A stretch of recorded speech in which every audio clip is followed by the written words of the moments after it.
Welcome to Dev current affairs. आज है 23 दिसंबर 2020 और 23 दिसंबर 2020 से रिलेटेड जितने भी करंट अफेयर्स के क्वेश्चंस बनते हैं सारे हम इस वीडियो में डिस्कस करेंगे और हर क्वेश्चंस के बारे में डिटेल से पढ़ेंगे।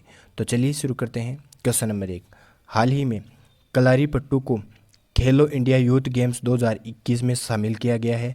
यह किस राज्य की प्राचीन युद्ध कला है? तो कलारीपट्टू किस राज्य की प्राचीन युद्ध कला है? केरल की, असम की, बिहार की या इनमें से कोई नहीं? तो इसका राइट आंसर क्या होगा? केरल राज्य की प्राचीन युद्ध कला है कौन सी? कलारीपट्टू, जिसको खेलो इंडिया यूथ गेम्स 2021 में शामिल किया गया है। देखते हैं इसके बारे में डिटेल से। कलारीपट्टू को खेलो इंडिया यूथ गेम्स 2021 में शामिल किया गया है। यह केरल राज्य की प्राचीन युद्ध कला भी है। ये देखो, इस तरह से ये गेम खेला जाता है। अब बात करते हैं खेलो इंडिया यूथ गेम की, तो इसका तीसरा संस्करण 2020 में गुवाहाटी में हुआ था, जो असम में पड़ता है। इसका शुभंकर था उस टाइम, जय और विजय, और उसमें पहली रैंक आई थी महाराष्ट्र की, जिसने 256 गोल्ड जीते थे। अब इसका चौथा संस्करण, तीसरा संस्करण तो गुवाहाटी में हुआ था, अब इसका चौथा संस्करण हरियाणा में होगा 2021 में। तो ये है खेलो इंडिया यूथ गेम। अब बात आती है केरल की, तो हम देखते हैं केरल से रिलेटेड। तो ये मैप में देखिए आप, केरल की राजधानी की बात की जाए तो केरल की राजधानी है तिरुवनंतपुरम, और मुख्यमंत्री की बात की जाए तो पिनरई विजयन केरल के मुख्यमंत्री हैं। गवर्नर हम देखें तो आरिफ मोहम्मद खान केरल के गवर्नर हैं। कुछ महत्वपूर्ण तथ्य और देखते हैं केरल से रिलेटेड, जो एग्जाम की दृष्टि से बहुत ही इंपॉर्टेंट है। शांत घाटी और पेरियार वन्यजीव अभ्यारण्य केरल में ही स्थित है। राजकीय पशु की बात की जाए तो केरल का राजकीय पशु है हाथी। तिरंगा पहल के तहत रैपिड स्क्रीनिंग की शुरुआत भी केरल में की गई। राजकीय पशु में हाथी केरल के अलावा दो राज्य और हैं जिनका राजकीय पशु हाथी है, एक तो कर्नाटक और एक है झारखंड। तो याद रख लेना, कर्नाटक, झारखंड और केरल का राजकीय पशु है हाथी। और कोविड-19 रोगियों की सेवा के लिए कर्मी बोट रोबोट भी केरल के द्वारा ही लॉन्च किया गया। ब्रेक द चेन कार्टून अभियान की शुरुआत भी केरल के द्वारा ही की गई। तिरंगा पहल के तहत रैपिड स्क्रीनिंग भी केरल के द्वारा ही की गई, और प्रोजेक्ट के फ़ोन का ऐलान भी केरल सरकार द्वारा ही किया गया। ये इतने इंपॉर्टेंट क्वेश्चंस हैं केरल से रिलेटेड। चलिए देखते हैं नेक्स्ट क्वेश्चन। हाल ही में किस देश ने अपने अंतरिक्ष बल को गार्जियंस नाम दिया है? तो किस देश ने दिया है? रूस ने, अमेरिका ने, जापान ने या इनमें से कोई नहीं? तो इसका राइट आंसर क्या होगा? अमेरिका ने अपने अंतरिक्ष बल को गार्जियन नाम दिया है। अमेरिका स्पेस फोर्स ने अपने जवानों को नया नाम दिया है। अब से यूनाइटेड स्टेट स्पेस फोर्स के जवानों को गार्जियन नाम दिया गया है। तो इस नाम से ये जाने जाएंगे गार्जियन नाम, जो स्पेस में जाने वाले जो भी व्यक्ति होते हैं उनको। चलिए देखते हैं नेक्स्ट क्वेश्चन। हाल ही में किस देश को इंडियन ओशियन असीम एसोसिएशन की सदस्यता प्रदान की गई है? तो किस देश को प्रदान की गई है? चीन को, रूस को, फ्रांस को या इनमें से कोई नहीं? तो इसका राइट आंसर क्या होगा? फ्रांस को हाल ही इंडियन ओशियन असीम एसोसिएशन का सदस्य बनाया गया है। फ्रांस हिंद महासागर रिम एसोसिएशन का 23वां पूर्ण सदस्य बन गया है। तो फ्रांस कौन सा सदस्य बना है? 23वां सदस्य। इंडियन ओशियन रिम एसोसिएशन यह क्या है? यह संघ क्षेत्रीय सहयोग और अंतर महाद्वीपीय व्यापार में तेजी लाने के उद्देश्य से बनाया गया है। हिंद महासागर के 3 प्रायद्वीपों एशिया, अफ्रीका और ऑस्ट्रेलिया को एक मंच पर लाता है। तो ये है इंडियन ओशियन रिम एसोसिएशन, जिसके द्वारा अंतर महाद्वीपीय व्यापार में तेजी लाने के लिए इस संघ का उद्घाटन किया गया था, और इसका 23वां सदस्य बन गया है अब फ्रांस। चलिए देखते हैं नेक्स्ट क्वेश्चन। हाल ही में रक्षा मंत्री राजनाथ सिंह ने हाइपरसोनिक विंड टनल परीक्षण का सुविधा का उद्घाटन किया है। इसको किसके द्वारा विकसित किया गया? तो इसको किसके द्वारा विकसित किया गया? DRDO, इसरो, नासा या इनमें से कोई नहीं? तो इसको विकसित किया है DRDO ने। DRDO ने विकसित किया है हाइपरसोनिक विंड टनल परीक्षण, जिसको DRDO के द्वारा विकसित किया गया है। रक्षा मंत्री राजनाथ सिंह ने DRDO द्वारा विकसित भारत की पहली उन्नत हाइपरसोनिक विंड टनल का परीक्षण सुविधा का उद्घाटन किया है। अमेरिका और रूस के बाद भारत ऐसी परीक्षण सुविधा की शुरुआत करने वाला दुनिया का तीसरा सबसे बड़ा देश बन गया है। अब बात आती है DRDO ने इसका इसको बनाया है, तो डीआरडीओ के बारे में देखते हैं। इसकी स्थापना 1958 में की गई थी डीआरडीओ की, और मुख्यालय इसका है नई दिल्ली में।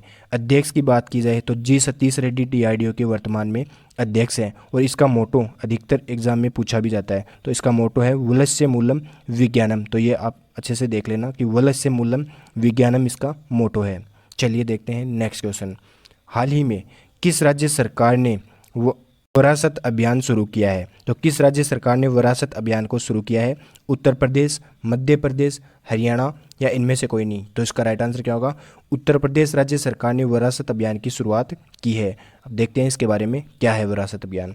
उत्तर प्रदेश में निर्विवाद उत्तराधिकारी को खातों में दर्ज करने के लिए सभी ग्राम सभाओं में विरासत अभियान संचालित किया जा रहा है। मुख्यमंत्री योगी आदित्यनाथ ने विरासत अभियान को समयबद्ध संचालित करने के निर्देश भी दिए हैं। तो निर्विवाद उत्तराधिकारी को खातों में दर्ज करने के लिए इस विरासत अभियान की शुरुआत की गई है उत्तर प्रदेश में। तो हम देखते हैं उत्तर प्रदेश से रिलेटेड।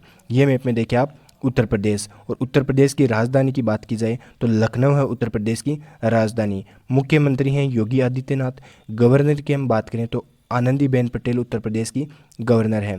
उत्तर प्रदेश और मध्य प्रदेश की गवर्नर आनंदीबेन पटेल ही हैं। उत्तर प्रदेश से रिलेटेड कुछ इंपॉर्टेंट क्वेश्चंस और देखते हैं जो एग्जाम की दृष्टि से बहुत ही इंपॉर्टेंट है। गो अधिनियम में संशोधन उत्तर प्रदेश में किया गया, और छतरी योजना की शुरुआत जो SC ST के लिए की जा रही है, यह भी उत्तर प्रदेश में की गई।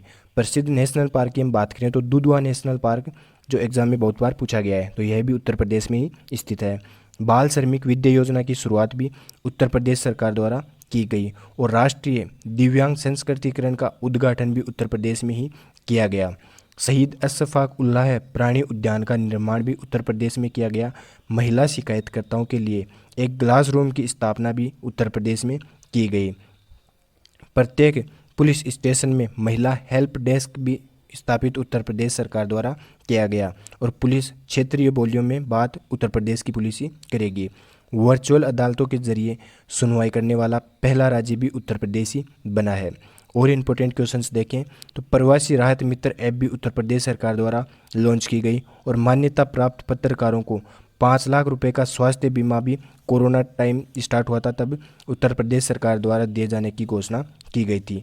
नियोजन कार्यक्रम को मिशन मोड में चलाने की घोषणा भी उत्तर प्रदेश सरकार द्वारा की गई है। यूराइजल पोर्टल की शुरुआत। अब यूराइजल पोर्टल क्या है? विद्यार्थियों को रोजगार उपलब्ध करवाने में यह सहायता प्रदान करता है यूराइजल पोर्टल। इसकी शुरुआत भी उत्तर प्रदेश सरकार द्वारा की गई, और जेवर अंतर्राष्ट्रीय एयरपोर्ट का निर्माण भी उत्तर प्रदेश में किया गया। कोविड-19 टेस्टिंग डिटेक्शन ऐप भी उत्तर प्रदेश सरकार द्वारा लॉन्च की गई। तो ये इतने सारे इंपॉर्टेंट क्वेश्चन हैं उत्तर प्रदेश से रिलेटेड। चलिए देखते हैं नेक्स्ट क्वेश्चन। हाल ही में किस राज्य सरकार ने दीनदयाल क्लिनिक शुरू करने की घोषणा की है? तो किस राज्य सरकार ने की है दीनदयाल क्लिनिक शुरू करने की घोषणा?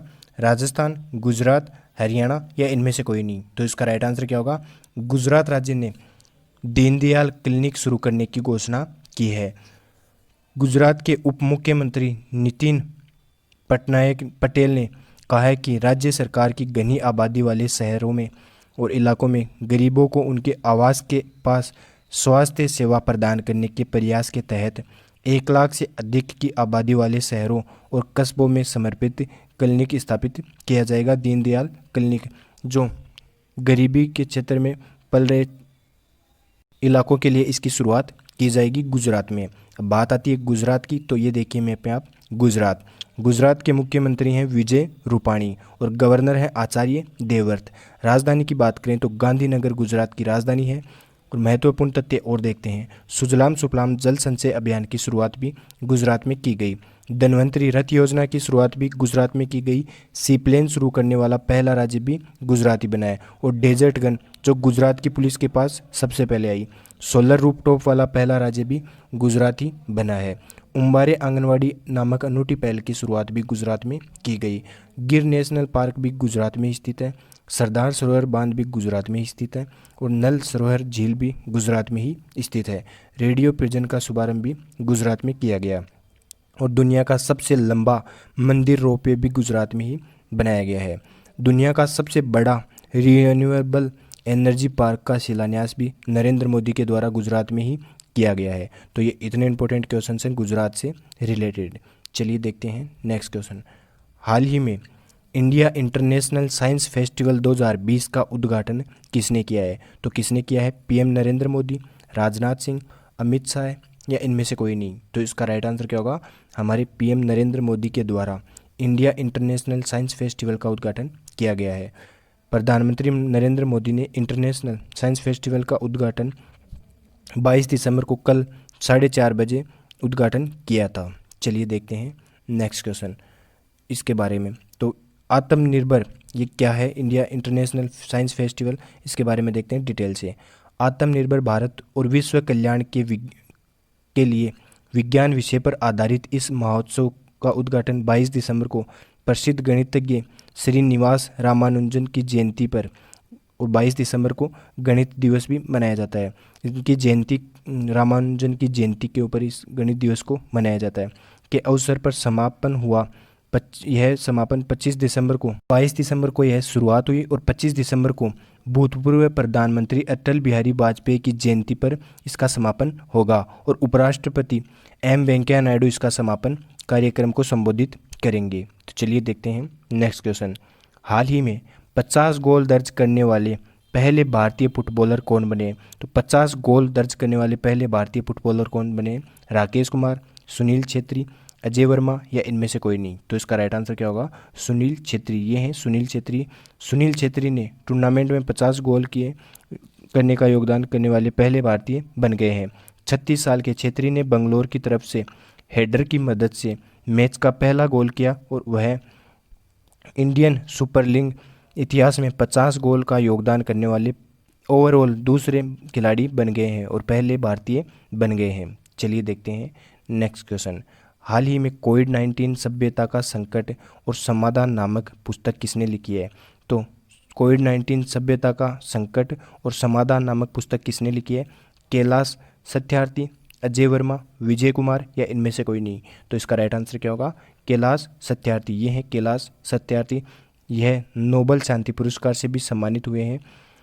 बाल अधिकार कार्यकर्ता कैलाश सत्यार्थी की पुस्तक कोविड-19 सभ्यता का संकट और समाधान का विमोचन किया गया है और इसका विमोचन किया है पूर्व मुख्य न्यायाधीश न्यायमूर्ति दीपक मिश्रा ने इसका विमोचन किया है। चलिए देखते हैं आज का लास्ट क्वेश्चन। हाल ही में बिहार राज्य का डीजीपी किसे नियुक्त किया गया है? तो बिहार का डीजीपी किसे नियुक्त किया गया है?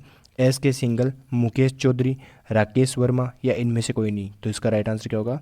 एस.के. सिंघल को। ये हैं SK. Singhal.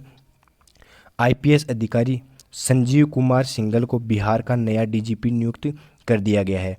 Bihar home guards and fire services के DG commandant general S K. Singhal को बिहार के नए पुलिस महानिदेशक की जिम्मेदारी दी गई है। बिहार चुनाव से पहले गुप्तेश्वर पांडे ने डीजीपी पद छोड़ते हुए वीआरएस ले लिया है और इनके स्थान पर अब आ गए हैं एस.के. सिंघल। चलिए देखते हैं कल का पूछा गया क्वेश्चन। हाल ही में आईटीबीपी का अतिरिक्त महानिदेशक किसे नियुक्त किया गया है? ये इंपॉर्टेंट क्वेश्चन है।